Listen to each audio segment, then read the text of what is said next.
Bueno, como les venía diciendo, vamos a retomar un poco donde dejamos la última vez. Vamos a escuchar eh, de nuevo la obra de Brouwer, la versión esta que está que escucha mucho Víctor también. Eh,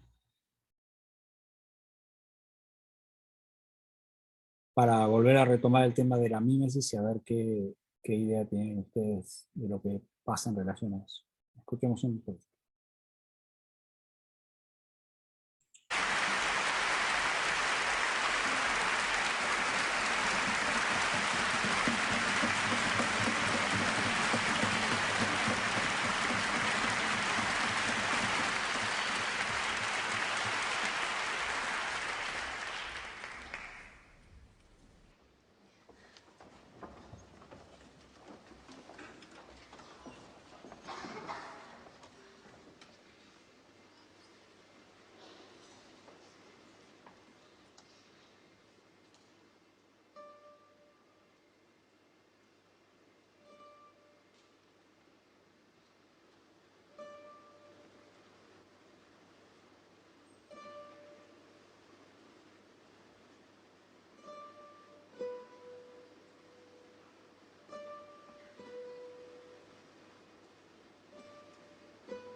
Bien.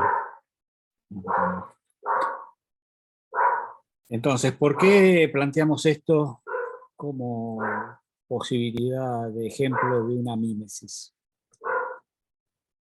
Hola a los que no vi acá.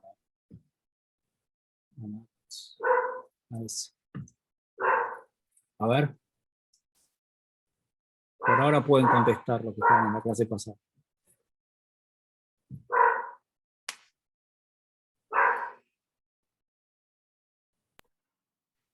Y tal vez porque está de alguna manera representando la lluvia en una parte. Hay como uno podría decir que en algunos pasajes hay como lugares donde hay lluvia, o por ejemplo la parte donde se pone así medio violenta, hay hasta granizo, digamos. Una parte al menos. Después va para otro lado, pero en algún momento algo de eso pasa, me parece. Bien, y si la obra se llamara Paisaje cubano al atardecer, ¿qué pasaría?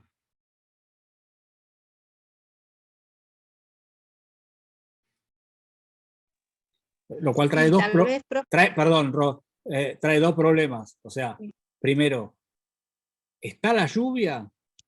Segundo, ¿por qué cubano? No, la lluvia. Bueno, ahí Es A ver. interesante no. esa pregunta. Ah, perdón. A ver. No. No, Ro y después Paola. A ver, Ah, bueno. te la interrumpí yo a Roxana. con respecto a lo cubano, bueno, no lo representé a la lluvia, pero digo, bueno, me van a representar unas maracas o algo así, el sonido que representan las guitarras.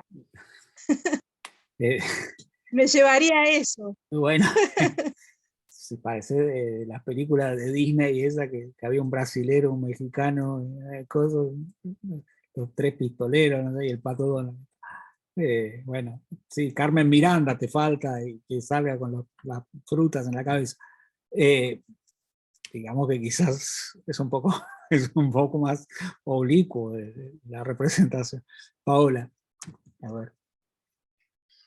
Escuchando en un momento pareciera que ni siquiera representa Cuba, parece como un paisaje medio asiático. Mira, ¿te pareció? El de las en un momento de las guitarras, cuando las Mm. guitarras empiezan a fluir con un poquito de ritmo, pareciera más, no sé, algo más asiático que chino, diríamos Ah, sí, por la cubano. pentatónica, decís vos. Sí, Por una sí, cuestión de... sí.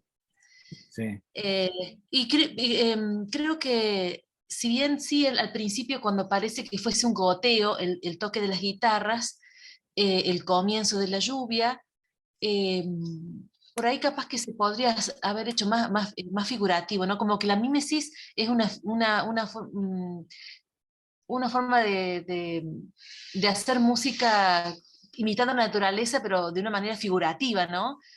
A mí me parece como que le falta algo más figurativo. Y como dijeron los chicos, algo más representativo del paisaje cubano también. O sea, no, la idea no es criticar a Brauer porque la obra es buena obra.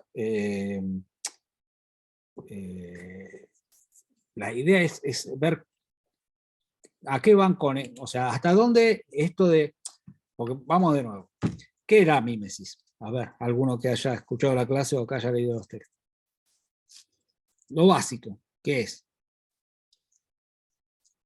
Abrite, Víctor. Como una recreación. Imitar, creo que había algo con la idea de la imitación. Imitar una Claro, recreación. bueno. Ahora, ¿qué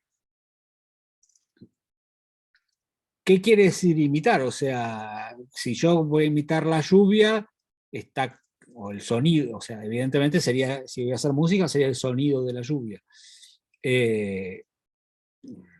Sí, o sea, sería, pero por eso, o sea, el arte figurativo, pensemos en la plástica, digamos, es el que mejor hace mímesis.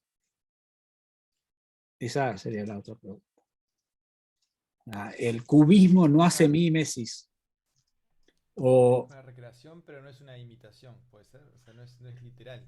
ustedes saben que hay un problema para las, bueno, está en parte de la religión judía y está en el Islam, donde está prohibido hacer figuras, o sea, toda la decoración de los templos islámicos es abstracta, es no figurativa, es geométrica en general.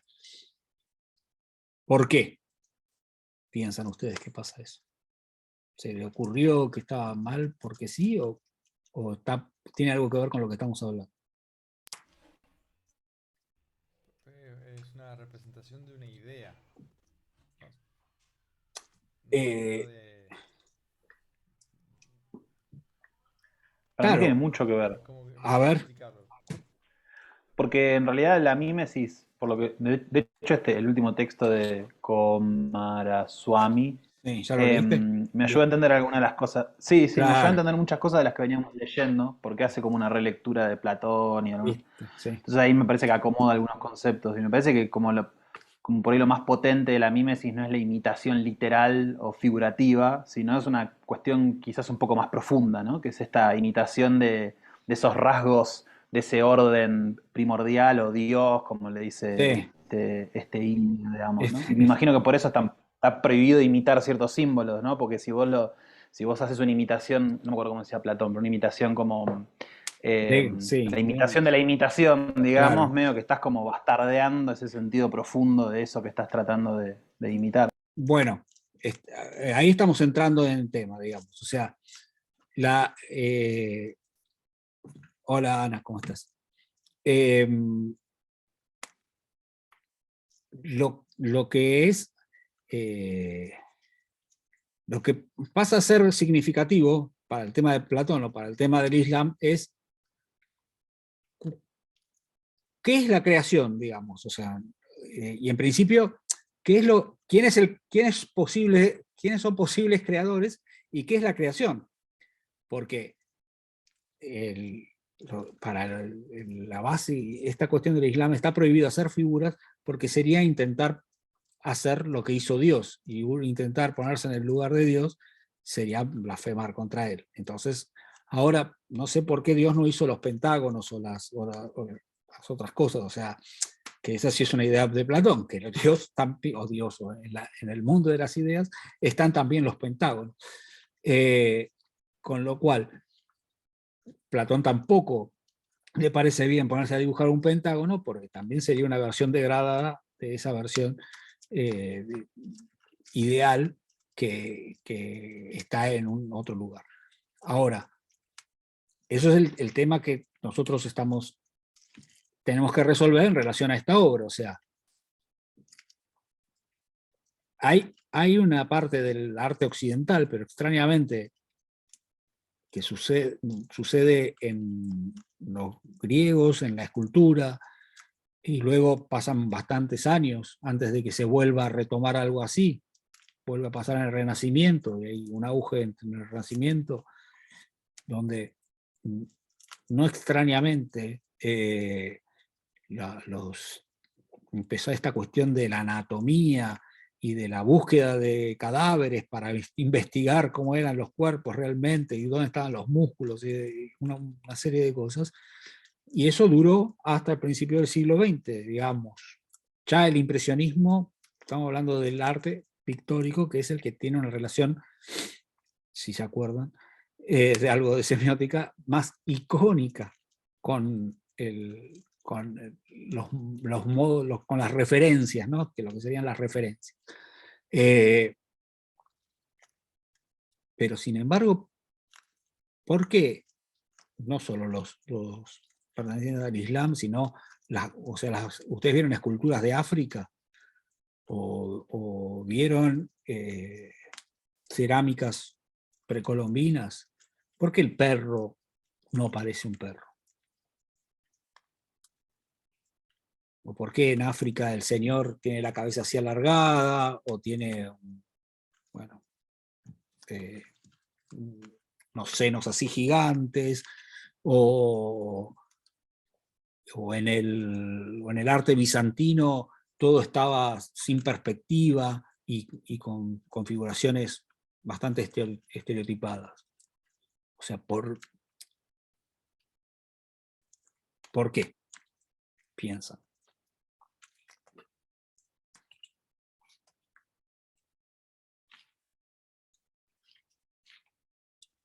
Qué silencio. Total, es gratis hablar, perdón. Claro, por supuesto. Este, Tenemos 2 horas para tal decir vez, lo que queramos. tal vez porque por un lado están con esa representación, quieren exaltar o marcar un rasgo determinado, por ejemplo.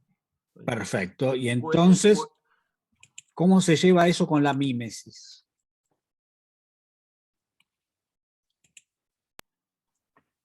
Mi sensación es que se lleva bien. Sí. Mi No, sensación, no tengo, no te- por eso, o sea, Capaz que con la figura alcanza, aunque sea figurativa, ujú, Es llegar alcanza más o para menos que a la uno viéndola, representación. claro, la ves y ya sabe, uno ya se puede imaginar, eh, me imagino la pintura de las cavernas, ¿no?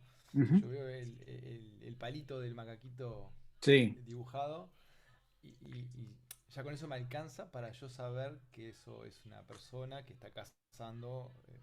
No hace falta que yo lo dibuje perfectamente Bueno, pero entonces la mimesis funciona porque estoy como recreando sin entrar en el lujo de detalle, digamos, sin la fotografía. volvemos a Persia, a lo icónico, ¿no? O sea, el recrear determinados esquemas formados, o sea, la cabecita y la cruz y 2 patitas, es suficiente porque ocupan un lugar similar, es como un mapa, digamos, ¿no? Como un esquema de dónde estarían las partes del cuerpo. En ese sentido, tenés razón. Ahora, entonces, justifícame para qué alguien se va a poner a pintar un cuerpo como en Caravaggio, volvamos, suponemos como estábamos el otro día, o Miguel Ángel, espera, habla Fer, sí. Me imagino, profe, Sí. ya sabes que estoy un poco atrasado en textos y demás, No, dale. pero en el texto nuevo es como es la función del artista, es la sensibilidad que tienen ciertas personas, no te puedo decir de acuerdo a quién, porque cita a No, no Platón importa, no y importa. cita, pero me parece que va en esta parte, la representación de un hombre, por ejemplo, debe corresponder realmente a la idea del hombre, pero no debe parecerse tanto a él como para engañar al ojo, pues la obra de arte en lo que concierne a su forma es una cosa hecha de mente y dirigida a la mente, pero una ilusión no es más intangible que el objeto material que ella mimetiza. Creo que ahí está la búsqueda también de lo que acabamos de escuchar también. Es totalmente, o sea, en ese sentido, por eso entramos por Platón a toda esta temática y a este texto, lo pusimos previo, a pesar de que habla de Platón y todo, es porque Platón de alguna manera abre la puerta, nos abre la puerta. Es interesante lo que dijo Pablo y lo voy a retomar, pero primero lo que quiero decir es, lo que nos abre la puerta a Platón es a pensar que nuestro objeto de representación no es la realidad tal cual nosotros creemos percibirla, porque, según Platón, y según evidentemente otras personas, lo que vemos es, como dirían los indios, ya que estamos hablando, el velo de Maya, ¿no? El velo de, o sea, es una ficcionalidad que se nos aparece y que no se corresponde con la realidad última. Entonces, teniendo en cuenta eso, es muy distinta la función del artista. La función del artista es ayudarnos a intuir esas formas últimas o esas formas trascendentes a estas cuestiones que vemos. Lo cual nos abre otro debate interesante, porque es lo que decíamos también al fin de la otra clase. Miguel Ángel no nos lleva a ese lugar, a pesar de que tome, bueno, la cuestión de las proporciones de Leonardo, o la cuestión de, como dicen un montón de textos de la escuela tradicional, el ser humano y sus proporciones no tienen una relación tan bien establecida con el resto, con las proporciones universales, y es un microcosmos que se corresponde con un macrocosmos. Entonces, estudiarlo y hacerlo de alguna manera también representado, no es otra de las formas posibles de entender una realidad que está trascendiendo lo fáctico y lo físico, y se convierte en metafísico. Bueno, ese es uno de los problemas de la mímesis. Ahora volvamos a la obra de Brouwer. Más allá de que lo haya pensado o no, por supuesto, ¿no? Esto lo hacemos, es un análisis que hacemos nosotros. ¿Cuál es lo que está viendo, más allá de la representación de ciertos parámetros, es la idea de una analogía formal con el fenómeno lluvia, y por supuesto no quiere hacer que suene como lluvia, porque para lluvia tenemos la lluvia. Entonces, lo que es para pensar es, si ¿es mímesis de qué? ¿De la lluvia? ¿De Podríamos Cuba? decirlo, perdón, Sí, Pau, sí. de atributos que se destacan del paisaje y de ese elemento que es la lluvia. ¿A eso se refiere entonces la mímesis? ¿Como destacar esos atributos que la representan No, y tomarlos para hacer la obra? ¿A eso? bueno, vamos por partes. La mímesis se va a referir a lo que nosotros querramos o lo referenciamos a un autor en particular. Ya hablamos de Platón, hablamos un poco de Aristóteles y vamos a ver en todo caso para qué nos sirve a nosotros entender la mímesis. Vamos por la teoría aristotélica. La mímesis sirve para aprender. Esa sería la teoría aristotélica. O sea, uno imita para poder tener en una representada una cuestión que nos hace aprender. Obviamente que no es aprender solo ciencias naturales o la física, sino que se aprende, por eso él habla de la tragedia como un modelo. Bueno, se aprenden las actitudes humanas, las posibles posiciones éticas, las posibles posiciones morales, los distintos posicionamientos sobre una realidad. Entonces, en ese sentido, tendría la mímesis esta función pedagógica. En esto que estuvieron leyendo, los que lo fueron leyendo y los que no se preocupen, porque todavía era una propuesta de que se vayan acercando al texto, o sea, pero sí lo vamos a leer todos para la clase que viene, lo de Cosmo Alemani. Pero los que tuvieron ese acercamiento, o según lo que estamos diciendo, ¿qué tipo de aprendizaje nos puede dar la obra de Brouwer? Cierro, así no se escuchan los ladrillos.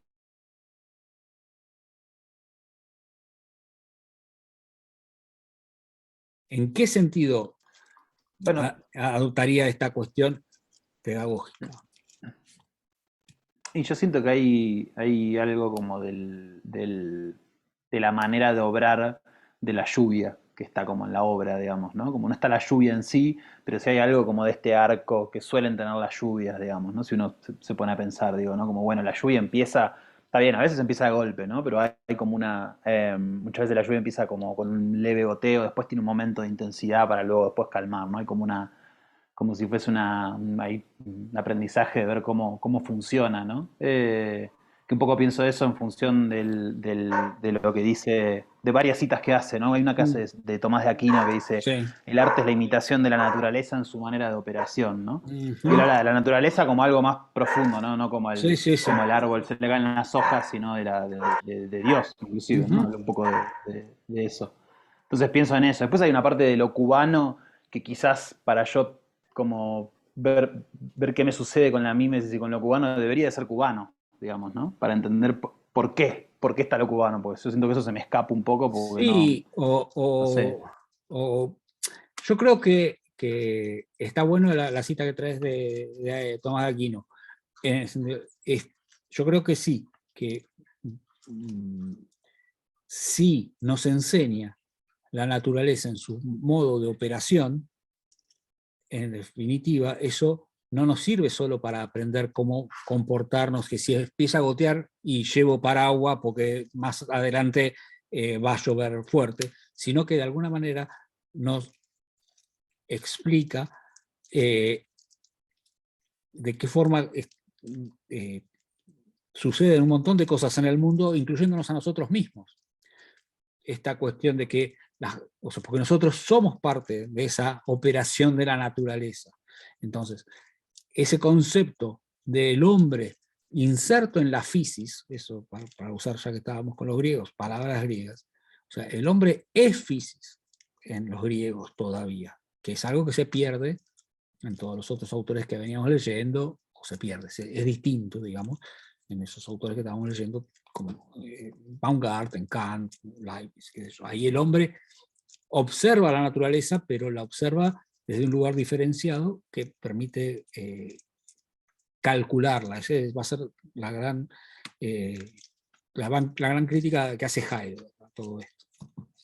Y que en definitiva termina teniendo posiciones muy cercanas ya a los griegos, incluso tuvo un acercamiento con el Zen y todo eso, porque esta cuestión de no cernirse sobre la naturaleza con una ansia controladora, calculadora, la llama él, ¿no? O sea, como se impuso el modelo matemático, entonces ya vemos todo a través de ese modelo matemático, entonces podemos medir cuántos, con un pluviómetro, cuántos milímetros cayeron en determinado momento, y entonces eso nos sirve para ver dónde se planta, dónde no se planta, o si hay que hacer y revolearle al cielo no sé qué cosas para que no haya, lo cual no está mal en sí, pero nos pone en una situación de que no tiene que ver mucho con esto que estábamos hablando de lo artístico. O sea, lo artístico intenta introducirnos y contarnos en tanto somos, de la misma manera que cuando se pintaba un toro en Altamira, la idea era sentirse vinculado para poder entender la lógica de la naturaleza. Además, o sea, ahora se pone, con nuestro pensamiento se pone en que era para cazar más. Y no ese es el proceso que hace ese tipo de culturas. El proceso de ese tipo de culturas es decir, yo también soy una parte de este proceso natural, y por tanto pido que ese proceso natural fluya y yo tener mi alimento de la misma manera que el toro tiene su alimento en el pasto, de la misma manera que el pasto tiene su alimento en el sol y en el agua. Entonces, volviendo a la mímesis, cuando habla Santo Tomás de entender el modo de operación de la naturaleza, todavía está anclado a ese tipo de pensamientos, donde el hombre es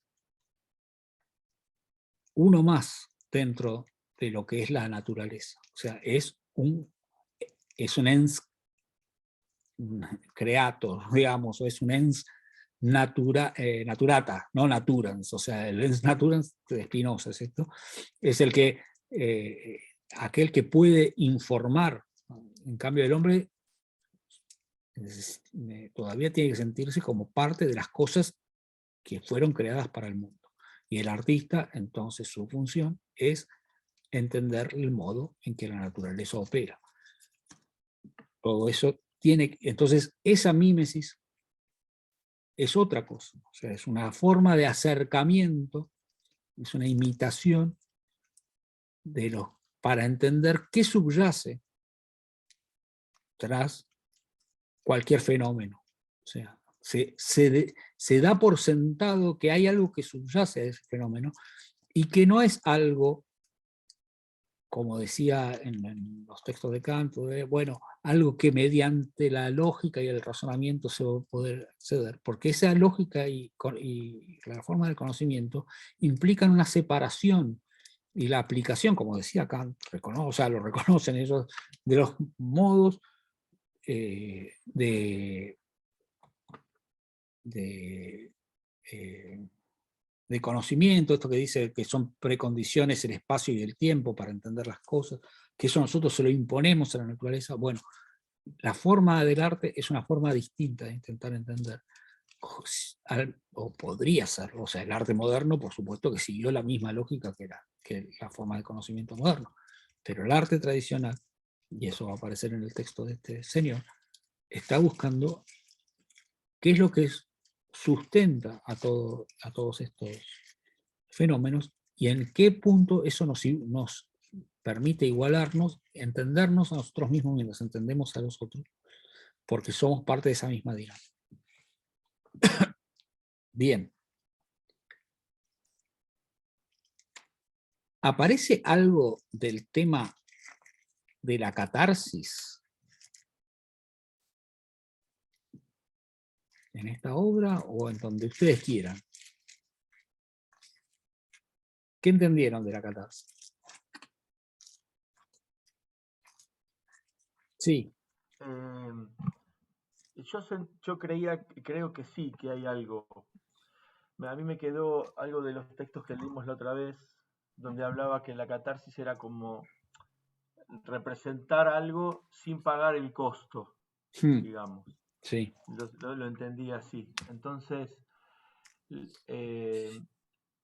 cuando lo veía a Leo Brouwer dirigiendo, yo sentía esto, por ahí nada que ver, pero es como si él hiciera llover, como si la operación general tuviera que ver con, bueno, estamos haciendo llover, pero no nos estamos mojando. Medio una cosa, por ese lado me pasaba. No sé si lo puedo incluir al director en la obra, digamos. Yo sentía que era como todo, era como, incluso porque era como una cosa ritual. Cuando termina el tema, cuando termina la obra, él se queda un segundo más y en un momento sale. Sí. Entonces sentía que era como una cosa medio ritual. Entonces sentía en ese sentido que había como algo que uno podría pensar. Bueno, creo que algo está en el texto, pero das en un punto bastante clave. O sea, no, voy a hacer una salvedad en lo que vos dijiste ahora en el curso de lo que va. Pero es bastante peor lo que está diciendo. O sea, el concepto de catarsis de Aristóteles también surge de los rituales griegos, y en especial aquellos que mencionaba Nietzsche, con el tema de los ritos más dionisíacos, de ese tipo. Esas eran fiestas realmente catárticas, al punto tal que, no, como decías vos, ahí no había a veces esa salvación, así como pasa en un montón de lados, así como dicen que en Filipinas se hacen las cosas de la crucifixión y hay gente que se lastima. De la misma manera que hay en Italia, en Sicilia, había gente que se iba azotando. O sea, eso es claramente catártico, ¿no? Tiene que ver con, a través de una separación entre el alma y el cuerpo. Bueno, la búsqueda es recuperar de alguna manera esto que estábamos pidiendo con la mímesis, pero hay el arte está como en el arte. Vamos a ver. Una de las posibilidades del arte está en ese sendero estrecho, digamos, entre esta gesta catártica y lo que decía Víctor, donde se hace como, pero no se pagan los costos. Los costos se pagan, lo que pasa es que es lo mismo que pero sí son rituales, o sea, es lo mismo que cuando se dice en la misa católica, bueno, acá está el cuerpo de Cristo, no liquidan a un sujeto por misa y lo hacen, y es la sangre de Cristo, y no se corta acá y dice, acá está. O sea, pero el hecho del sacrificio ritualizado está. O sea, el hecho de ser ritualizado, y en ese sentido es que el arte se puede pensar que tiene una faceta, por lo menos, que puede orientarse hacia esto, otorga los medios para entrar en eso y para salir de eso. De ahí es el concepto de todas las, o sea, en ese sentido, la música y la danza, y como todo lo que dice Nietzsche, muy bien orientado, están vinculados a determinados espacios rituales que generalmente, además, no es ahora que pasa, aunque ahora hay degradaciones de ese mismo concepto,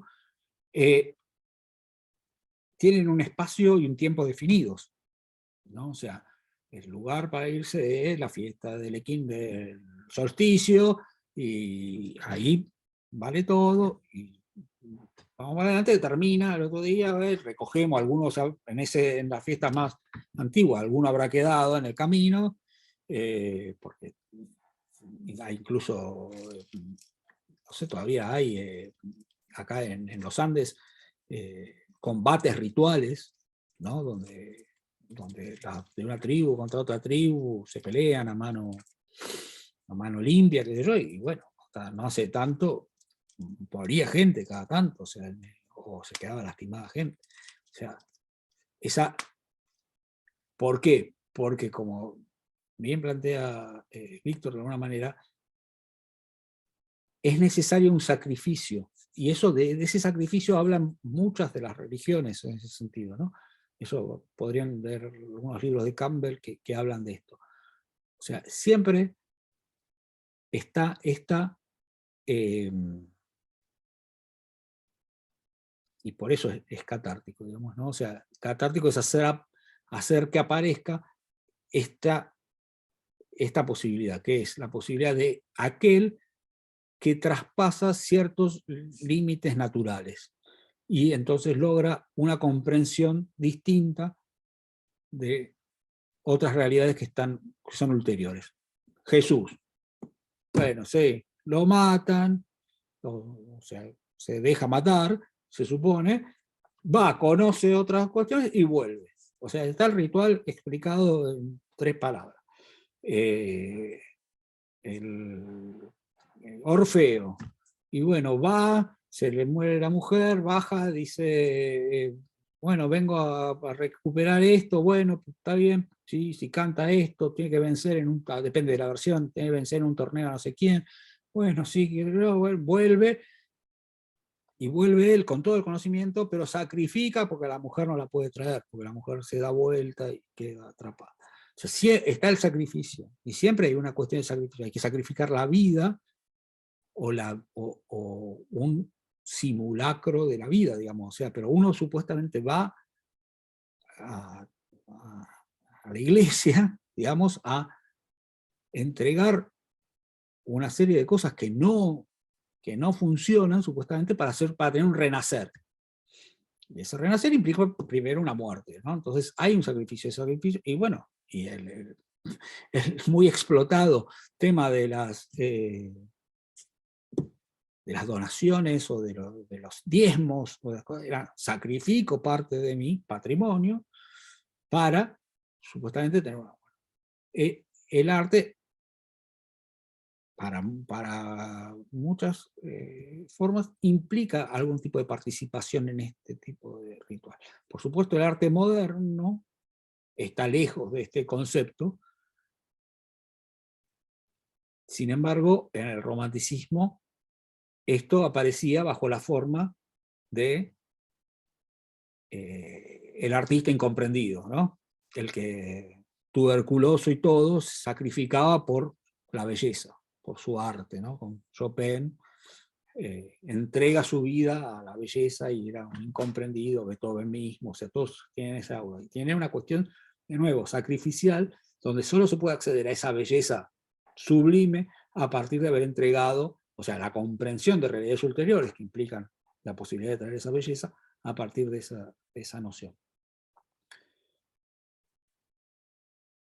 Entonces, lo de catarsis que trae Aristóteles, que es un poco lo que planteaba Víctor, una especie de ritualización o de puesta en escena de determinadas cuestiones para poder observarlas con alguna distancia, aparecen un montón de situaciones vinculadas con el arte.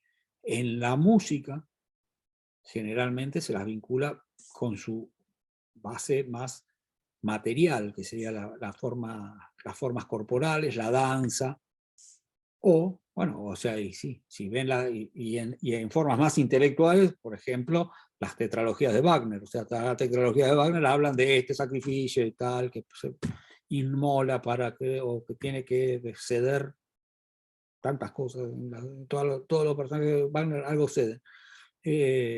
La virilidad, la herida que mana agua, todo es en la obtención de un conocimiento ulterior.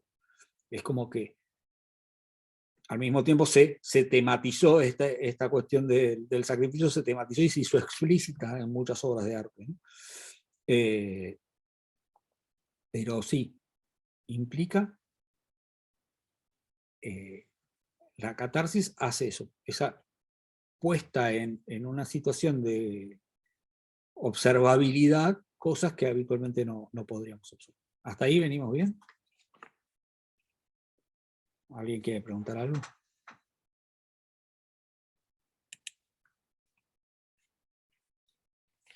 No me quedó claro la mímesis final que busca Bauer. ¿Que busca quién, perdón? Leo Brauer. Bueno, es que él no lo debe haber pensado en términos de mímesis. Sin embargo, nosotros, por eso estamos diciendo, hay dos posibilidades de ver la mímesis. Por eso yo traigo este ejemplo. O sea, si vos me decís, esto es mímesis, imitación de la lluvia, yo te digo, y es medio pedorro, o sea, se puede defender, como decía Pablo, bueno, o Víctor mismo, o Emi, no sé. Bueno, hay una imitación de la forma en la que a veces sucede la lluvia. Sí, pero si no, eso está bien y al mismo tiempo nos lleva a pensar otras cosas. O sea, ese modelo de cosas que, como decía Emi, bueno, a veces la lluvia empieza, arrecia, llega hasta lo más grande, el granizo, y vuelve a caer. Bueno, y sí, yo te digo, bueno, esto se llama, ¿cómo era? Paisaje cubano con parto. Bueno, el parto empiezan unos dolorcitos, después se ponen un poco más heavy, y después llega el momento donde... entonces, hay un montón de procesos naturales que tienen esta curva, y eso es malo para decir esto está imitando la lluvia, pero es bueno para decir, bueno, quizás está imitando algún tipo de proceder natural, y en ese sentido podemos invertir. Esto yo lo digo ya más como profesor de composición que como profesor de estética. Si esos procesos están en la naturaleza, y como estamos diciendo, nosotros somos parte de esa naturaleza, de alguna manera seremos sensibles a reconocer ese tipo de procesos o ese tipo de formales, me refiero, ¿no? Al desarrollo formal de ese tipo de cosas. Y si ahora nos ponemos a pensar cuántas artes de las que se desarrollan en el tiempo mantienen un esquema similar, donde está, como decía Aristóteles, la presentación, el desarrollo de la acción, el nudo y el desenlace, ¿no? Entonces, esta cuestión, y después en la clase de composición por ahí les digo, pero esto no me suena orgánico. Bueno, me refiero a esto, o sea que de alguna manera hay una vinculación. ¿Querés mimética? Vale, mimética, pero no es mimética de la lluvia, mimética del crecimiento de una planta, mimética de un parto, mimética no es de cada una de las cosas por separado, sino de ciertas formas operativas de ciertas cosas. Y vos me decís, bueno, sí, perfecto, eso es orgánico, pero explota un volcán y no pasa esto. Es distinto. Hay un pico grande y después una caída, sí. Bueno, es otro modo donde la naturaleza también opera. Entonces, pero evidentemente,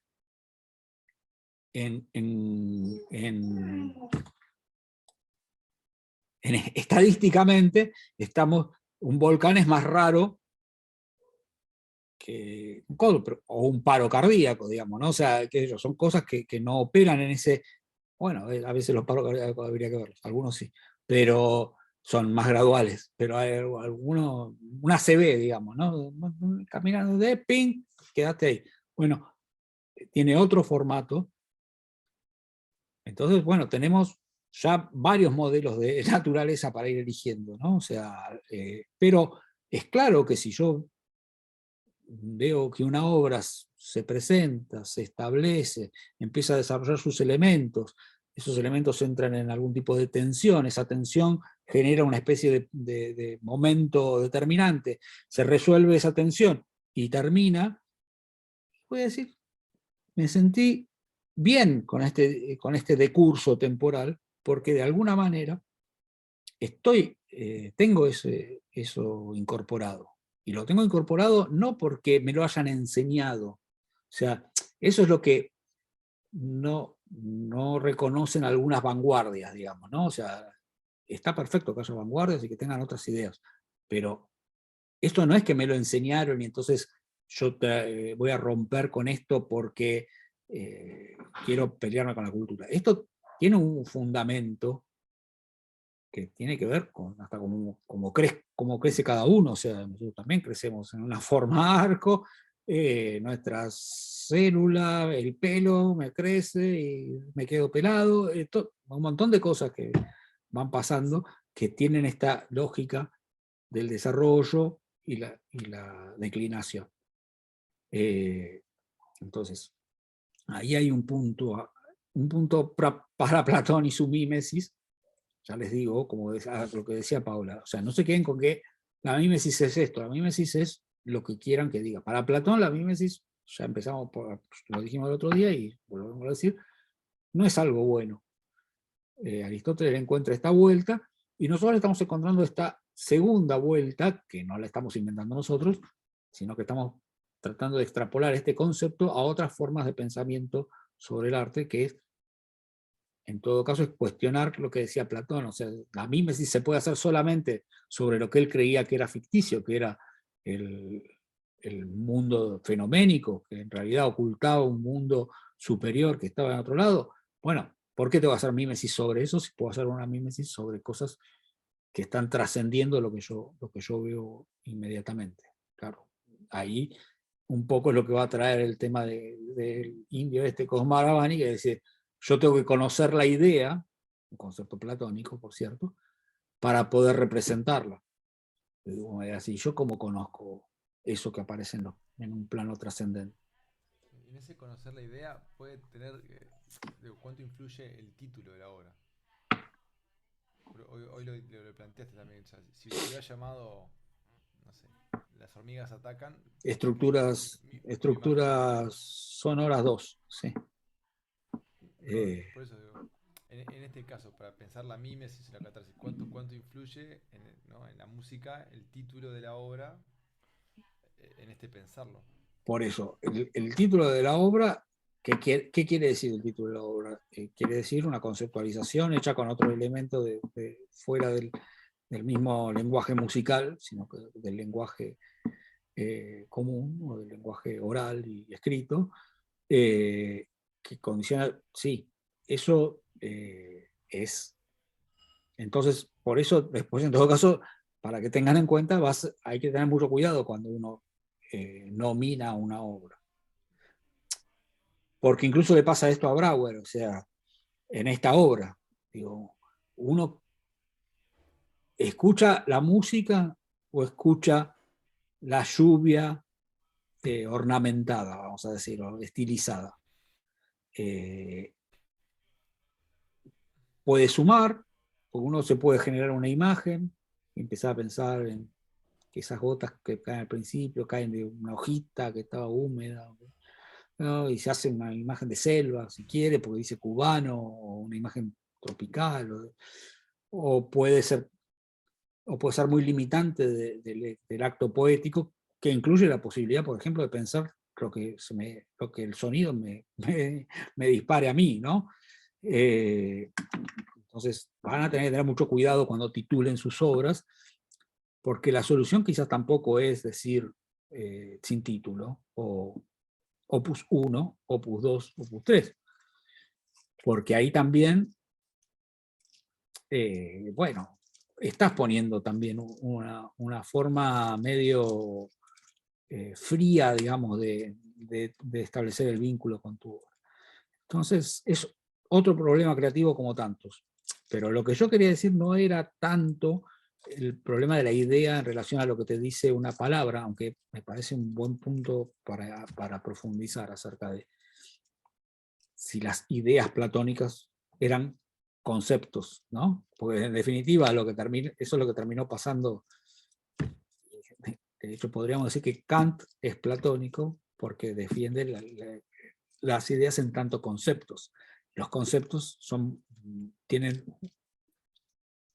una cosa parecida, si bien podemos decir, no, bueno, pero Platón pensaba que las cosas realmente existían, y yo sé que los conceptos no existen, o sea, sino que son unas formaciones mentales. Bueno, con este paso hacia la subjetividad, donde las cosas no existen en el afuera, es que se fundamenta todo el idealismo y el subjetivismo. Bueno, idealismo a Platón se le dice idealista y a Kant se le dice idealista, así que partamos de la base de que ahí hay algún tipo de vínculo, digamos, ¿no? El idealismo de Platón podríamos decir que es un idealismo objetivo, porque las cosas existen por fuera de nosotros. El idealismo kantiano es un idealismo subjetivo, porque esas ideas que, como decíamos cuando estudiábamos Kant, ¿no? Bueno, las cosas tienden a su propia perfección, que es la perfección del concepto que nosotros tenemos en la cabeza, ¿no? Bueno, es un idealismo como el de Platón, pero donde las cosas, el fundamento de las cosas está adentro de nosotros mismos. Pero ahí me fui a otro lado de nuevo. Lo que yo quería decir es que la mímesis con la idea, como la plantea Cosmarasvani, por ejemplo, es la intención de representar no lo fenoménico, sino el sustento único de las cosas, supuestamente, ¿no? Y en definitiva, como también llega Platón rápidamente, se supone que uno va a representar las ideas superiores, la idea de belleza, la idea de bondad, la idea de... Entonces, ¿cómo puedo yo adquirir esas ideas para plasmarlas? Bueno, la respuesta que se me ocurre a mí, y que un poco puede llegar a estar sugerida en lo de Cosmarasvani, pero no creo que lo explicite tan claramente, porque para Cosmarasvani, no para Cosmarasvani cuenta lo que dicen los filósofos indios en realidad. Para los filósofos indios hay que hacer como un trabajo de ascesis, primero, tener esas visiones, y ahí podés reproducirlas. A partir de, es como el proceso es al revés. Yo creo que ese proceso de ascesis y todo se puede hacer desde lo material. Esa es la filosofía de Martínez, no está en Cosmarasvani ni nada. Pero de alguna manera lo que les proponemos nosotros es, bueno, hacer música, empezar a trabajar los materiales, pero trabajarlos muchos, trabajarlos conscientemente, críticamente, desmenuzarlos. No te quedes con lo fenoménico de lo primero que pasa con los materiales. Busca más. Esa búsqueda es una ascesis. ¿Qué quiere decir una ascesis? ¿No? En definitiva es un despojamiento, ¿no? Es una depuración que permite que uno se vaya, no, nadie va a ser un bodhisattva, o sí, no los quiero, pero de alguna manera permite una depuración que nos va acercando a que podamos traer a nuestra materialidad, llamémosla obra, conceptos o una fundamentación más trascendental que el mero trabajo con los materiales, pero al mismo tiempo mantiene lo inmanente de que seguimos trabajando con las cosas de acá, que en definitiva son las únicas que tenemos. O sea, bueno, salvo los místicos, digamos, que se van en viajes a otros lugares, nosotros tenemos, no sé, las perillitas del sampler o las teclitas del teclado o la vasija silbadora. Pero es verdad que la vasija silbadora, por ejemplo, está pensada con esta misma noción que estoy planteando yo. O sea, está pensada para ser un soporte meditativo que permita ir más allá del primer impacto que tenés con el sonido. De la misma manera que un mandala tiene esa misma función, ¿no? Es la función de soporte meditativo para que... Pero ya les digo, soporte meditativo parece que yo me tengo que poner en posición flor de loto y hacer OM. Y no, justamente son soportes meditativos que implican una determinada acción, interpretarlos. Los mandalas se pueden pintar o realizar en arena o como sea. O sí, simplemente contemplarlos de la misma manera que escuchar música también puede ser un soporte meditativo. O sea, escuchar la música que otro compositor hizo. Pero para que esa música sea un soporte meditativo, ese otro compositor tuvo que tener algún tipo de acceso a esa trascendencia, vamos a decir, ¿no? A esa superación. Cuando digo trascendencia, no digo digo a superación del momento inmanente, o sea, ver un más allá. Después podemos discutir qué es ese más allá, pero ver un más allá de lo que aparece en un principio. ¿Se entiende? Si hasta ahí se entiende, podemos ir a ver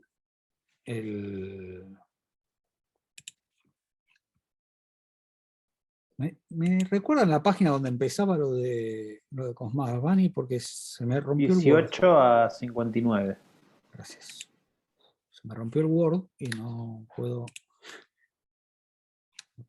Tenía ganas de scrollearlo todo para encontrarlo. Bueno, por eso ven que el título de todo es Artículos de Arte y Simbolismo Tradicional. O sea, esto parece una tontería, pero estamos hablando de 3 palabras. Tiene esto. Arte, que es lo que el tipo creo que discute después, el tema del ars o no. Símbolo y tradición.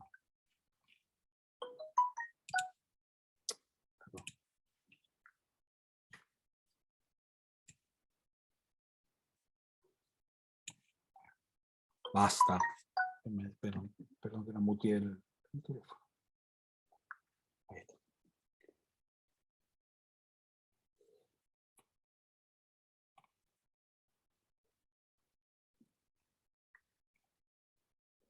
Bueno, cuando dice, nosotros somos un pueblo peculiar, digo esto haciendo referencia al hecho de que mientras casi todos los demás pueblos han llamado a su teoría del arte o de la expresión una retórica y han considerado el arte como un tipo de conocimiento, nosotros hemos inventado una estética y consideramos el arte como un tipo de sensación. ¿Quiénes somos nosotros un pueblo peculiar? El pueblo indio. No, por eso. No, eso está hablando ¿no? de la civilización occidental, digamos. Exacto. Ajá. Eso, quería aclarar eso, por eso. Está hablando de la civilización occidental, o sea, somos nosotros, por eso, es lo que vimos al principio, o sea, ¿cómo se llamaba el libro por donde empezamos? Estética. ¿Y qué decía que era la estética?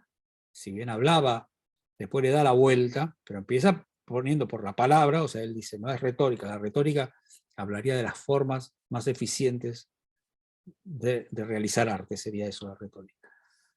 Y la estética es, ya por la definición de la palabra, una teoría de la percepción, o sea, de lo que él dice, la sensación. Bueno, es lo que dice exactamente después.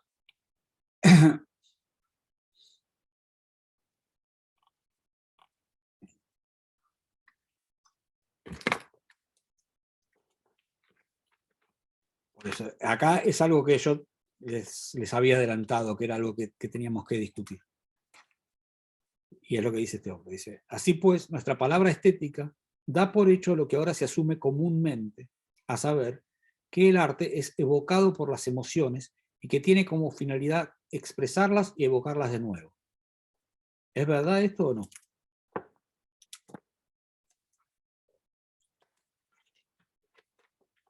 O sea, digo, no digo que si es verdad, o sea, si están de acuerdo, digo, si es verdad, ¿qué sucede?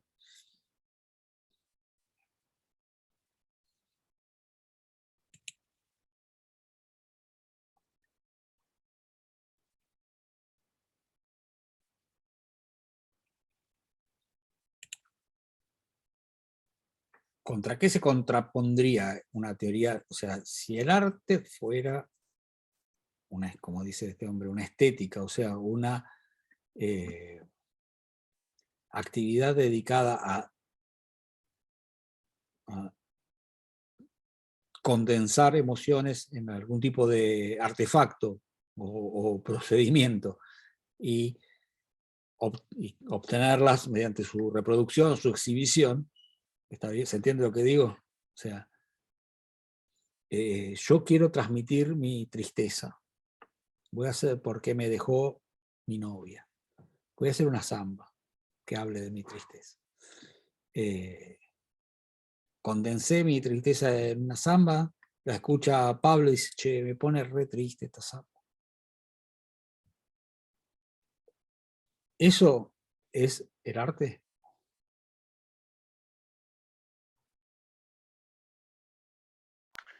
A mí me da la sensación de que se queda corto, que quizás sea una forma de arte, digamos, ¿no? No sé si arte así en términos más abarcativos.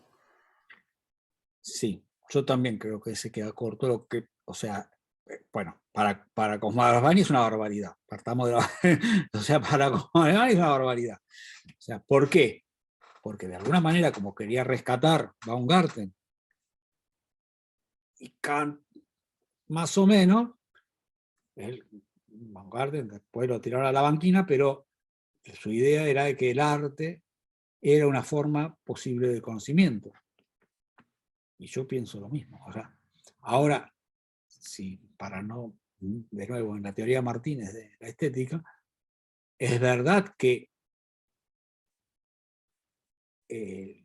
las emociones, digamos, intervienen, pero yo pensaría que son más un medio que un fin, digamos, ¿no? O sea, el manejo que yo puedo hacer de la emoción del que escucha, en el caso de la música, me puede permitir conducir su atención hacia determinados lugares, siempre,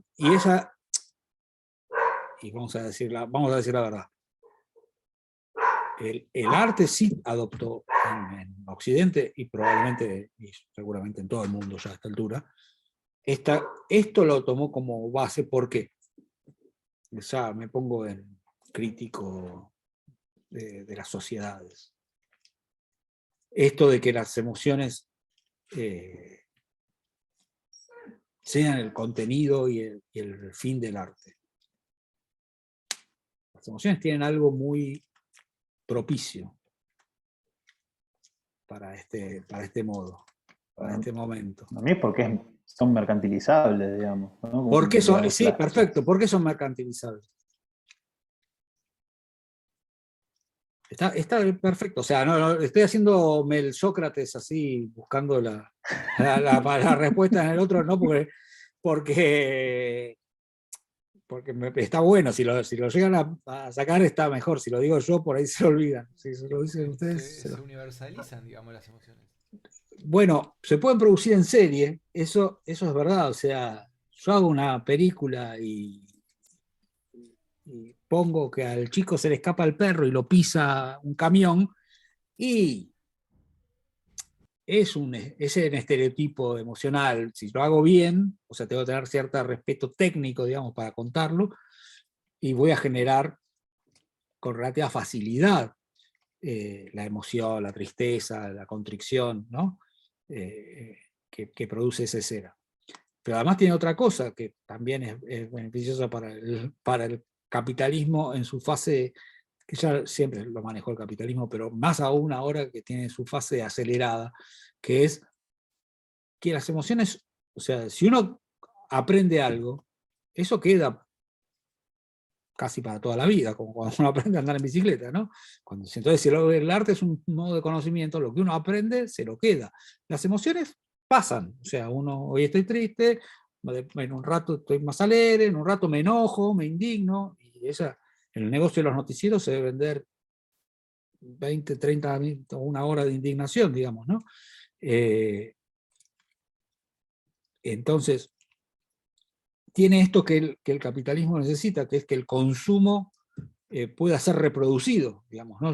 Yo no me quedo tranquilo, o sea, vos me querés vender tristeza, me la vendés, y a los 5 minutos puedo querer más tristeza o puedo querer otra sensación, porque es algo que se va renovando, o sea, no es algo que se cubre. En cambio, si vos me explicás la teoría de la relatividad, a los 2 minutos no voy a querer la misma teoría de la relatividad. En todo caso, voy a querer otro conocimiento o profundizar sobre el mismo conocimiento.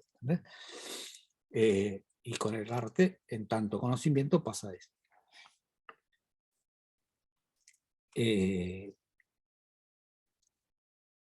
Por eso, este hombre de alguna manera está tan indignado con la posibilidad de que las emociones formen parte de la cuestión artística. Vuelvo a lo mismo. Para mí no está mal que el arte genere emociones, pero para mí no puede ser un fin en sí mismo, porque o sea, la emoción tiene que estar en función de un proceso de aprendizaje, de la misma manera que te aplaudamos, la alegría, vos haces venís acá a una clase de composición y tu obra está buenísima, y te aplaudimos y vos te sentís alegre, contento, feliz, pleno, qué sé yo.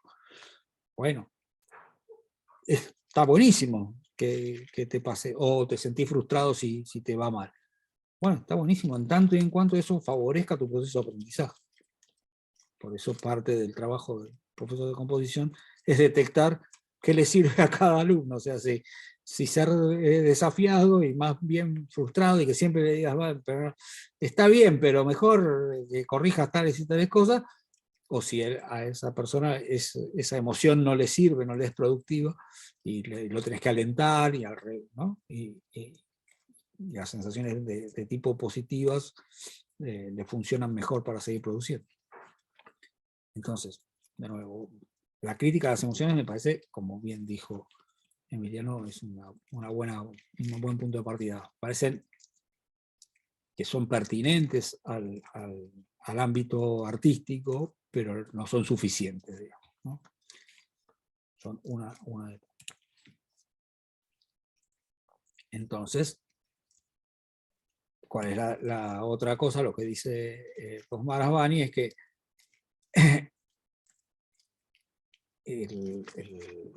lo que importa es generar un arte significativo, significante, digamos, ¿no? O sea,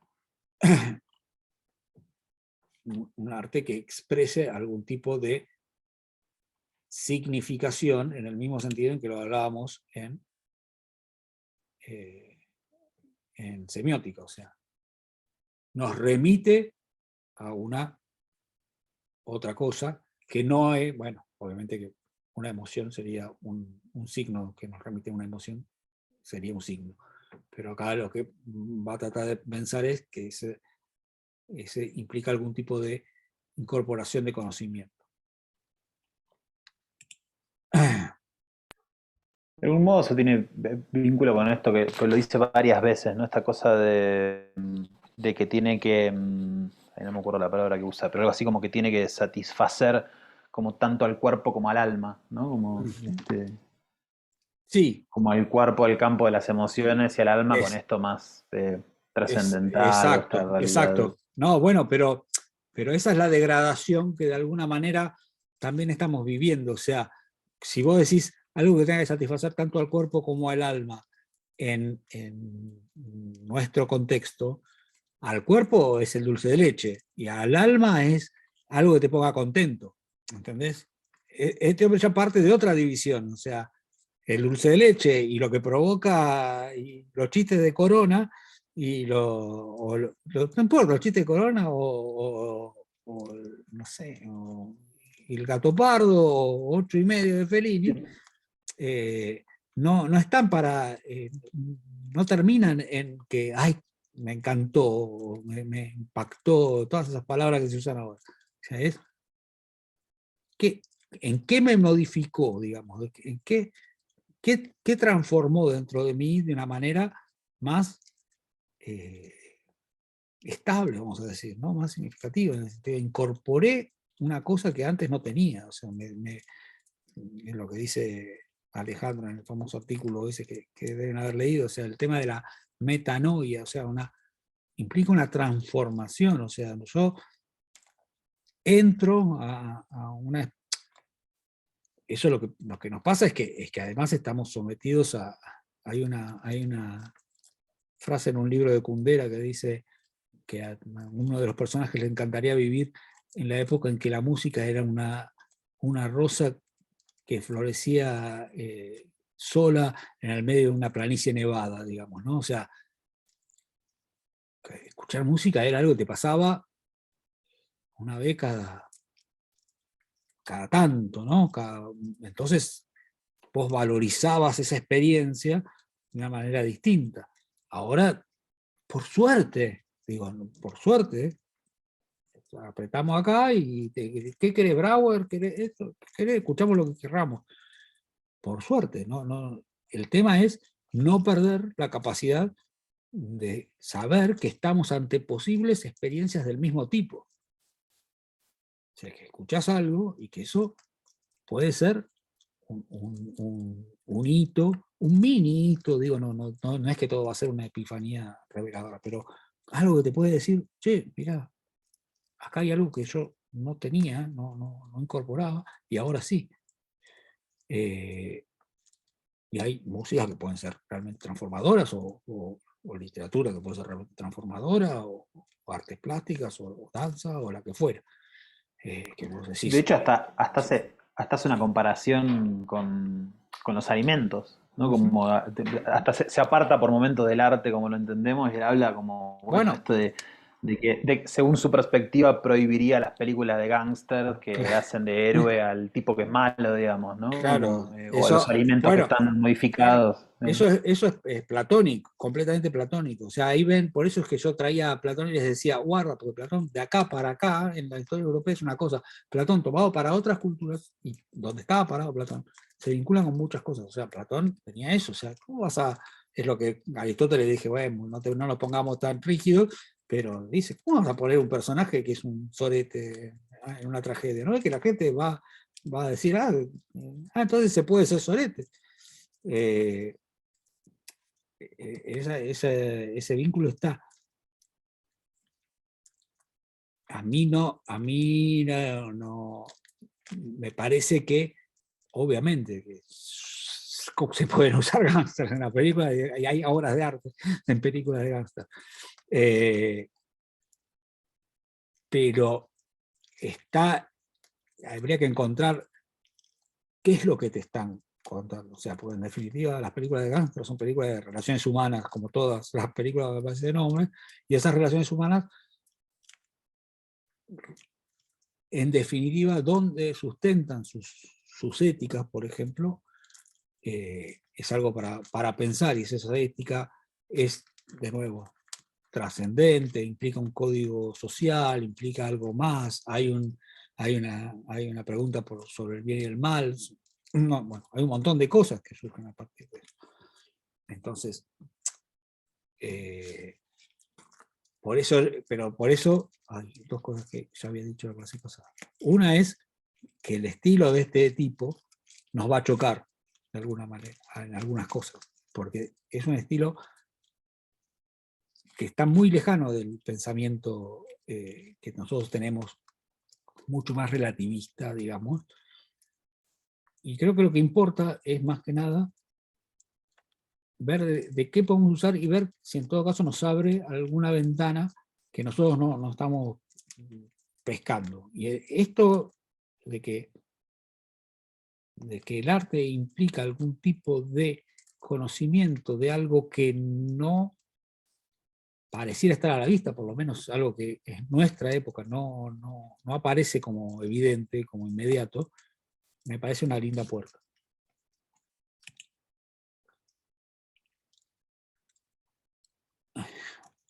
Esto sí me parece que está lindo. Yo no sé si defendería tanto la palabra retórica para hablar de teoría del arte, pero que la retórica implica el arte de dar efectividad a la verdad, es una buena definición. O sea, porque nosotros implica, por lo menos, y de nuevo, no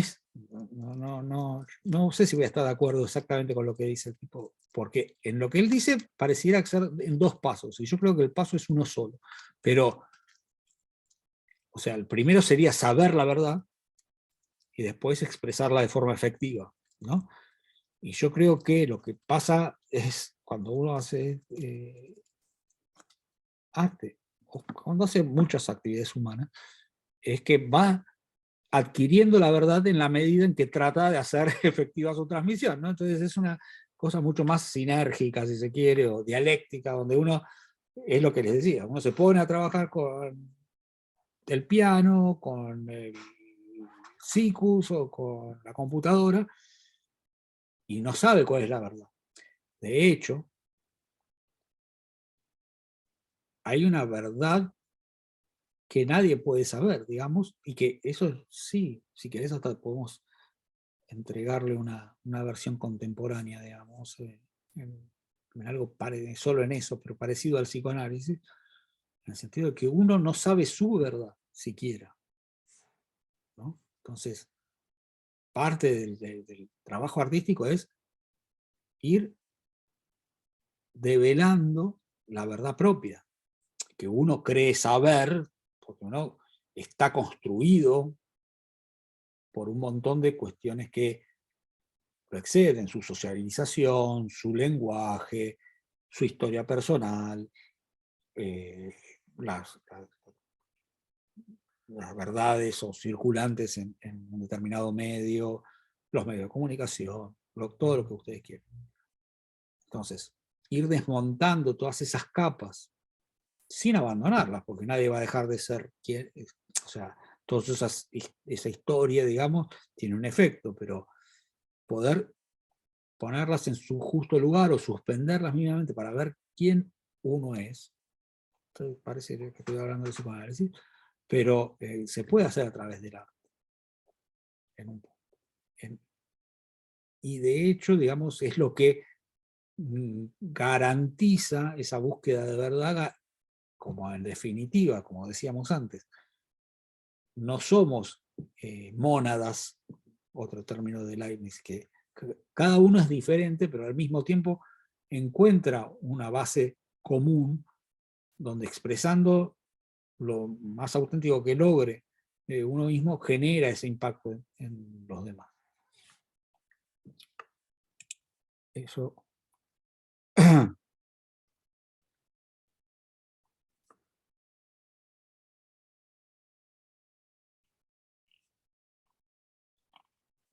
Bueno, entonces, el hombre este va a hablar de inteligibilidad de las cosas, o sea, lo está poniendo en un plano que se vincula con lo inteligible. Si es inteligible, ¿qué no es? O sea, ¿cuál es el par de opuestos en lo inteligible? De nuevo, volvemos. O sea, es inteligible, quiere decir que no es sensible, ¿no? Sería lo opuesto de sensible. Si no es, entonces, lo sensible es una puerta de entrada para captar lo inteligible. Y eso inteligible, por supuesto que para todos los conocimientos tradicionales, como lo que está planteando. Eso quería hablar. Él habla del conocimiento simbólico. Nosotros tuvimos un acercamiento a la palabra símbolo, que era la de la persiana, no la persiana que hay que subir, sino la de Peirce, en semiótica, Pero este es otro tipo de uso de la palabra símbolo. ¿Qué sería un símbolo? Porque en definitiva es muy probable que entendiendo, así como él puso en el título de todo el libro, arte y simbolismo tradicional, entendamos bastante, si entendemos símbolos, que no es tan fácil, entendamos con bastante facilidad por qué piensa de esa manera el arte. ¿Qué creen que es un símbolo? Pensándolo un poco de esta perspectiva, o de donde puedan.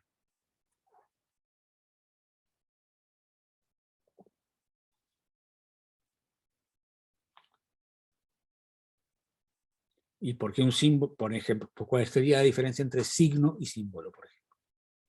Como punto de partida.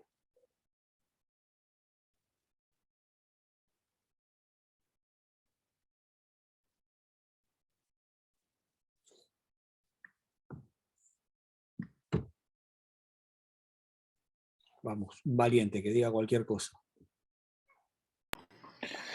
Siempre dispuesto. Muy bien, muy bien. Ya sos mi adjunto.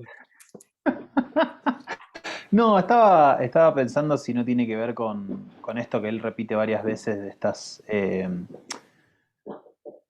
de estas ideas o de estos, bueno, no quiero usar la palabra concepto, pero de estas cuestiones que el arte se supone que tiene que imitar, ¿no? Entonces, bueno, el simbolismo sería como algo que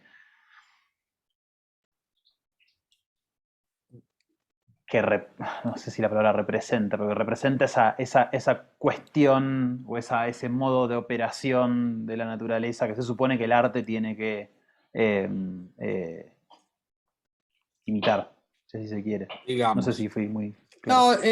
No, sirve, pero también me gustaría que otra gente se meta en estos berenjenales de pensar, digamos, porque dense cuenta, o sea, estamos haciendo un poco un recorrido filosófico.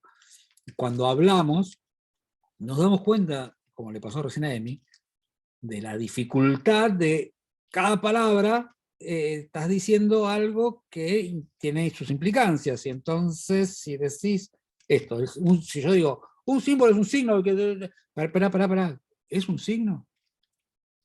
Ponele, ¿no? O un símbolo tiene que representar, vos dijiste, ya paraste ahí en representar justamente porque te traía problemas, representar una idea que bueno, vos dijiste, no quiero decir concepto, o sea, estuviste fantástico en todas las dudas que ibas teniendo, porque todas eran problemas, digamos. Cada una de esas cosas era un problema.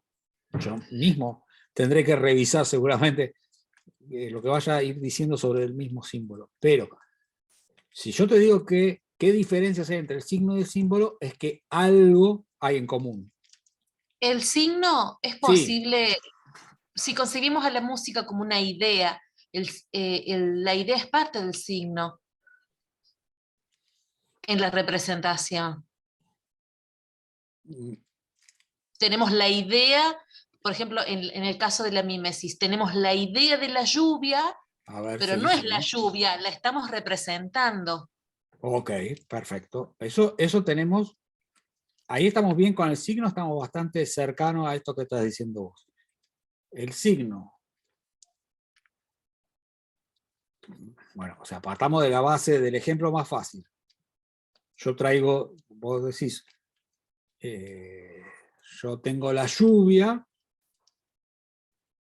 y tengo, antes de la obra de Brouwer, tengo la palabra lluvia. La palabra lluvia es un signo de la lluvia. La lluvia no tiene 6 letras. La lluvia es agua que cae, ¿no? No tiene 6 letras, ni recorta, ni nada. O sea, ni suena lluvia, suena. En ese sentido, la obra de Brouwer está más cercana a la lluvia que la palabra lluvia. ¿Se entiende lo que estoy diciendo? Sí. Bien, entonces, eso es un signo. Un signo trae algo que está en otro lado, o sea, una realidad, un concepto, si se quiere, si lo querés pensar así, o una realidad refiere a una cosa que no está mediante otra materialización. En el caso de la palabra lluvia, mediante este sonido que yo puedo emitir y modular con mi boca, que digo lluvia, y vos te imaginás el agua cayendo. Ese es el signo. El símbolo, podríamos decir que tiene cosas parecidas al signo, pero tiene algunas diferencias. En principio, el símbolo en general, o una de las condiciones para que un signo sea símbolo es que tenga una mayor polisemia. O sea, el signo no dispara unívocamente a una idea, sino que abre un espacio de reflexión. O sea, en ese sentido, como todo esto que estamos diciendo, si hubiera pongámoslo para cuestiones prácticas, si hubiera un mundo de las cosas trascendentes, las ideas, si quiere, para Platón, un símbolo podría disparar a más de una cosa en ese otro universo.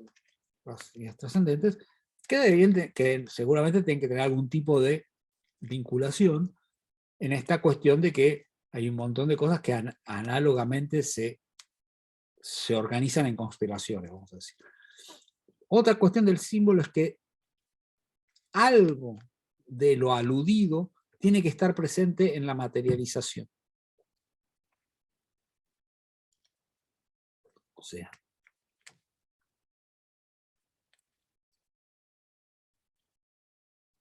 por eso, si queremos hablar del lenguaje oral simbólico, tenemos que creer en la posibilidad, que como dice un poema de Borges, algo de la rosa está en la palabra rosa. ¿No? Porque tiene que haber, si creemos que una palabra puede ser un símbolo, tiene que haber algún tipo de participación de lo aludido en lo que recoge esa alusión. Yo estoy hablando de símbolo en el contexto cosmarasviano, digamos, ¿no? O sea, como lo piensan este tipo de sociedades tradicionales. Por eso, esto está muy vinculado a, no sé si recuerdan, cuando leíamos el texto de Colombres, Colombres hace esta distinción o parte de la base de tres esquemas interpretativos del conocimiento tradicional, que es mito, rito y fetiche. Esto del fetiche, de alguna manera, los fetiches siempre son símbolos, pero el fetiche, o sea, ¿por qué un tótem es tabú? Porque si yo le hago algo al tótem, estoy incidiendo en la realidad que el tótem plantea. En cambio, si yo prendo fuego a un libro de Kundera, por decir algo, de García Márquez, no le estoy haciendo nada a la realidad que está representada en el libro. Por eso, esos libros no son símbolos, son un conjunto de signos. Entonces, por eso las sociedades otorgan, o sea, sigamos con los conceptos así más antropológicos que nos van acercando a este pensamiento. Hay una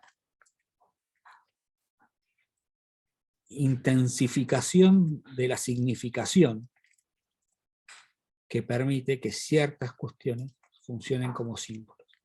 Son núcleos de condensación de significación, si se quiere agregar antropológicamente, dirían cultural.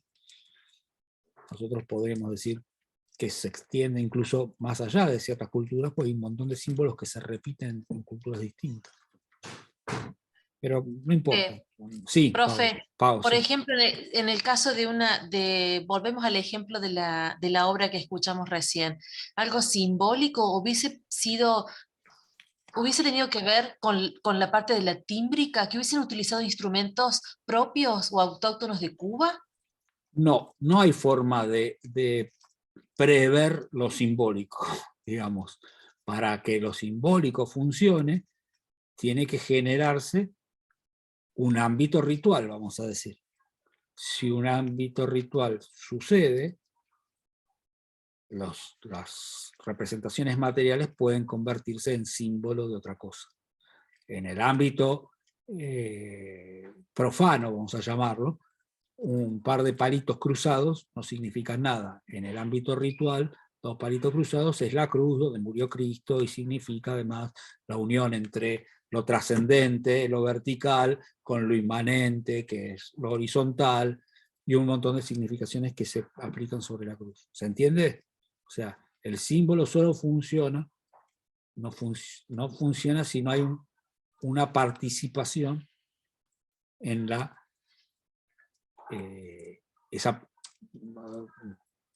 hay una participación en el contexto que le da sentido a ese símbolo. Los símbolos generan sentido al mismo tiempo. O sea, algunos signos también. Pero los símbolos son disparadores de sentido. No, un signo no necesariamente. ¿Se entendió eso que dije? Ahora, eso no quiere decir que necesariamente todo tenga que funcionar dentro de un contexto simbólico predeterminado. O sea, uno puede intentar, como bien decís vos, Pau, o sea, a través de componer una pieza musical o de interpretarla o de hacer cualquier actividad artística, conseguir que eso inscriba elementos simbólicos, o sea, que nos permitan intuir o trascender más allá de las realidades materiales a las que se está refiriendo.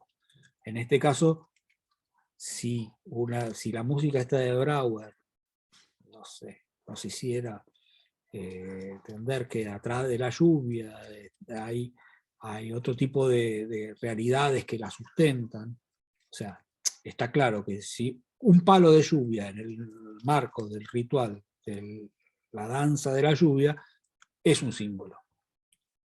¿Por qué? Porque ahí está. ¿Cuál es la participación de la lluvia? Y bueno, el timbre, ahí sí, el timbre equivalente a la lluvia, en ese contexto. Ahora, yo tengo un palo de agua en mi casa y no es un símbolo. El símbolo necesita este marco. Como bien hace Colombres, es un marco como de muñecas rusas, ¿no? O sea, el símbolo, que yo estoy tomando un poco ligeramente esto de la equivalencia entre fetiche y símbolo, él habla de fetiche, pero yo voy a tomar como válido, digamos. El símbolo funciona en un contexto ritual, y ese contexto ritual funciona en un contexto mítico. ¿Está? Eso no quiere decir que tengamos que componer solo desde ciertos horizontes de asunción de mitos determinados. O sea, ¿por qué? Porque el mito, en definitiva, es una explicación de algo que no puede explicarse porque es algo que es fundacional, o sea, algo que no se puede ir más atrás, no tiene una causa anterior. O sea, si yo digo, el mundo se creó cuando Shiva dijo la sílaba Om, y no puedo explicar por qué Shiva dijo la sílaba Om. Ya está, es así. O sea, empezó así. Ahora, esa mitología puede construirse hasta en un haiku, digamos. No es necesario ni siquiera que lo explique 2 horas un señor. O sea, el Señor de los Anillos intenta recrear una mitología, vamos a decir, ¿no?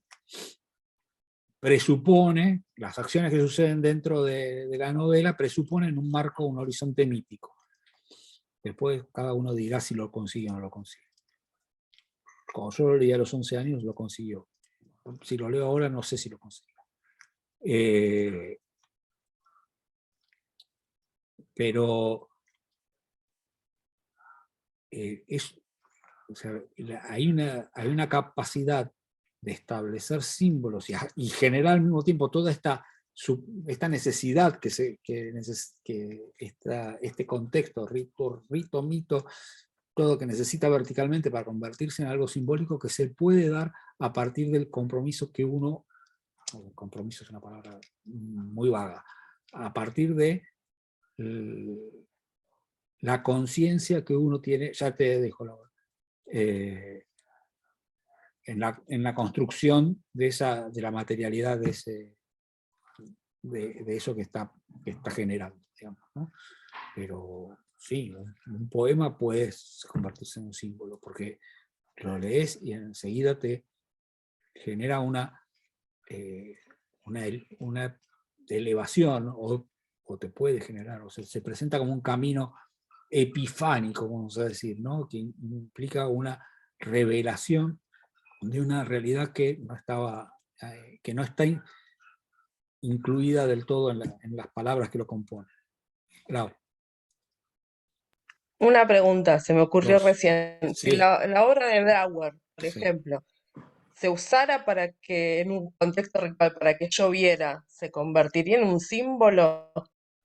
Sí, pero habría que ver si los que comparten ese horizonte mítico la consideran apropiada. No es que vos podés agarrar una canción de Elegante y la uso para hacer No, llover. no, no, yo justo por que O la de hablaba Brauer, de la digo. lluvia en Sí, esa pero no, asociación. pero es que eso no lo podemos dar por antemano. O sea, ¿cómo? Pensemos de forma práctica. O sea, ¿cómo se elige la música para el ritual? O sea, vos tenés que hacer un ritual para la danza de la lluvia. ¿Qué música pones? Igual hay algo interesante en lo que estás diciendo. Hay muchas cosas interesantes, pero hay.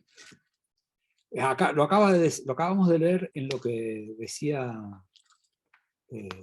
Cosmaravani en el texto. Y yo lo resalté. ¿Qué es lo que nos importa si tenemos que hacer la danza de la lluvia? Que llueva, que sea efectivo. Perfecto, efectividad, exacto. Entonces, ¿cómo? Hay dos caminos para la efectividad. Una es el ensayo y error, ¿no? O sea, las culturas irían probando, y cuando llovía decían, hoy llovió con esta, bueno, esta puede ser, probémosla otra vez y hacer. Y entonces pasa a ser parte de su acervo mítico, una vez que eso cumple ciertas pruebas, ¿no? Y hay otro trabajo que tiene un fundamento también en el pensamiento tradicional, que es el de la analogía, ¿no? O sea, como estamos diciendo que de alguna manera, es lo que decíamos recién, un símbolo implica que haya una participación de aquello que se invoca. Estamos hablando de la lluvia como algo muy concreto, pero sí, o sea, obviamente que esas sociedades no querían que llueva. Pensaban en su universo mítico que determinada divinidad iba a hacer llover. Entonces, la idea era, ahora esa divinidad cómo se expresaba, con lluvia. ¿Y la lluvia qué hacía? Y bueno, hacía este ruido, por ejemplo. Bueno, entonces el palo de agua generaba una analogía. Ese es el pensamiento analógico que está perfectamente. Hay un libro muy lindo de Eco, pero no me acuerdo cómo se llama. Así que casi que no sirve. Uno que habla del siglo XVI, XVII, Baudolino creo que se llama. Creo que es Baudolino. Donde dice hasta el siglo XVI y XVII el pensamiento era analógico. O sea, si vos te herían con una espada, una forma de curarte era conseguir esa espada, tratar la espada para que la espada que te causó la herida curara la herida. ¿Entendés? Entonces, es un pensamiento que habría que ahora para nosotros es muy difícil de entender, porque nosotros, ¿por qué reemplazamos ese pensamiento? Por el pensamiento causal. ¿Está? No es que las cosas no trabajan por analogía. O sea, eso, yo me quería vestir para que el volcán no explotara, me vestía de rojo como la lava, porque de alguna manera participaba del espíritu del volcán. Quería que llueva, hacía ruidos similares a la lluvia. En ese sentido, la obra de Brouwer podría ser tener una puerta para convertirse en un símbolo de eso. En ese sentido, está bien lo que dice. ¿Se entiende cuál es el proceso, digamos, ¿no? Y por qué había esta cuestión. Hay una famosa frase que es una de las frases que está en el Evangelio, si no me equivoco. Es una carta de Pablo, pero que se tomó como fundamento del pensamiento tradicional, que es lo que es arriba es como lo que es abajo, en espejo, creo que dice en la carta de Pablo. O sea, si yo establezco que hay una especie de lo que decíamos antes, el cuerpo funciona igual que el macrocosmos, y ahora el otro día leí a alguien que decía, no, bueno, sí, nosotros nos sorprendemos y decimos que no hay nada tan complejo como el universo.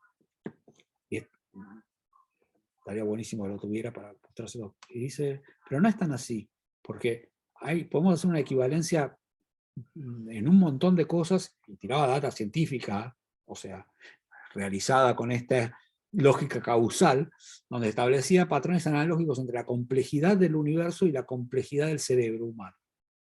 Bueno, eso es lo que pensaron toda la vida las sociedades tradicionales, que hay una analogía entre los microcosmos y los macrocosmos. Entonces, el cuerpo humano, así como en la acupuntura, se llama la de los pies, no, la acupuntura en toda la digitopuntura, dicen que el cuerpo humano está representado en la planta del pie, o sea, eso es un microcosmos que es equivalente al macrocosmos. Bueno, de la misma manera piensan que el cuerpo humano tiene similitudes con el mundo, con el universo, como lo llame cada cuestión. Entonces, tiene, así como el universo tiene 4 puntos cardinales, el ser humano tiene 4 puntos cardinales, y empiezan a hacer todas esas analogías que, como veníamos diciendo, después probarán su efectividad o no, digamos, ¿no? En la explicación del mundo y en cómo eso se maneja en relación al mundo.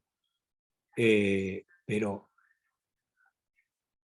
ese pensamiento analógico es el que sí establece que de alguna manera hay que lograr cierta similitud para comprender esa otra realidad que te excede, digamos, ¿no? Entonces, a partir de lo que puede ser parecido, y de hecho, así han funcionado un montón de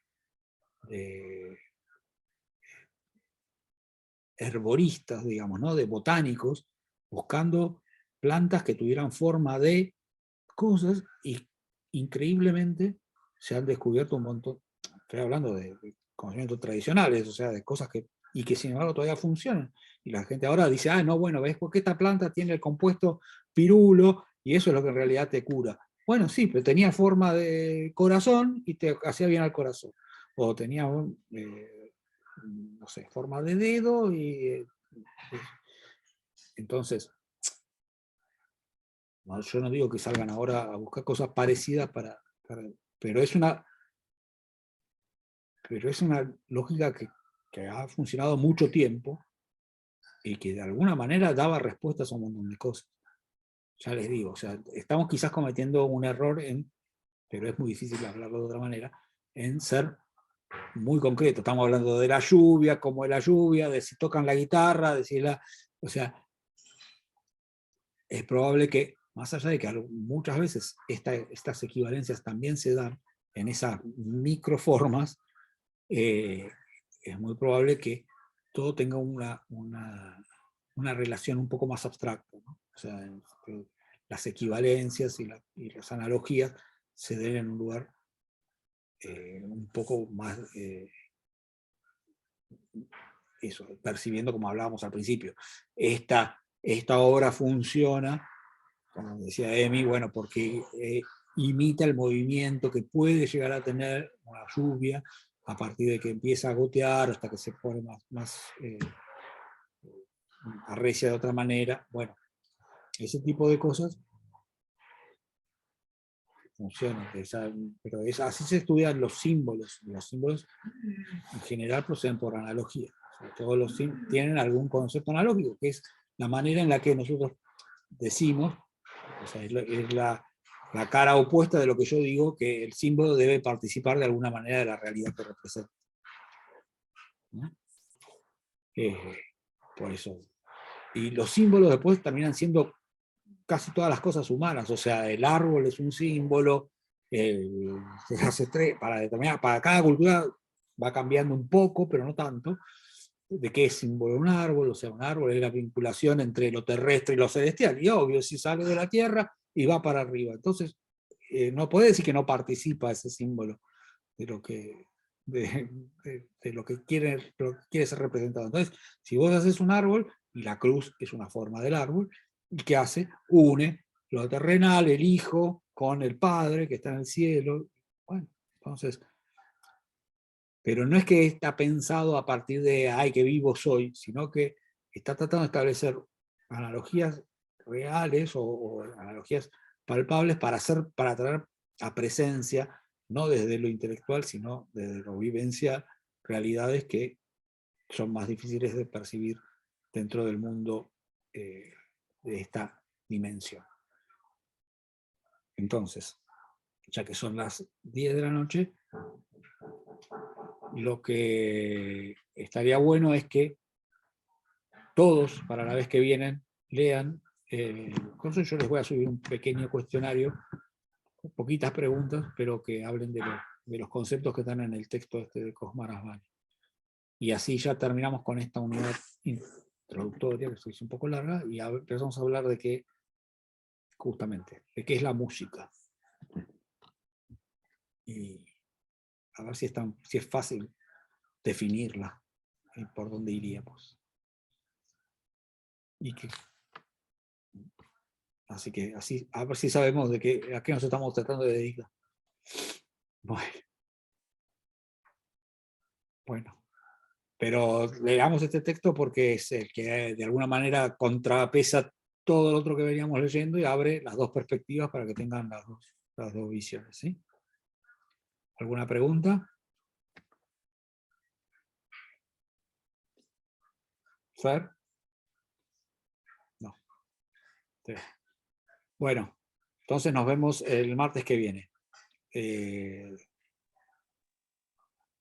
Sí, mejor tengamos clases. ¿Sí? La clase que viene, si podemos, armamos una no presencial para la otra, pero la vez que viene tengamos clases, sobre todo si vamos a hacer este cambio de unidad, digamos.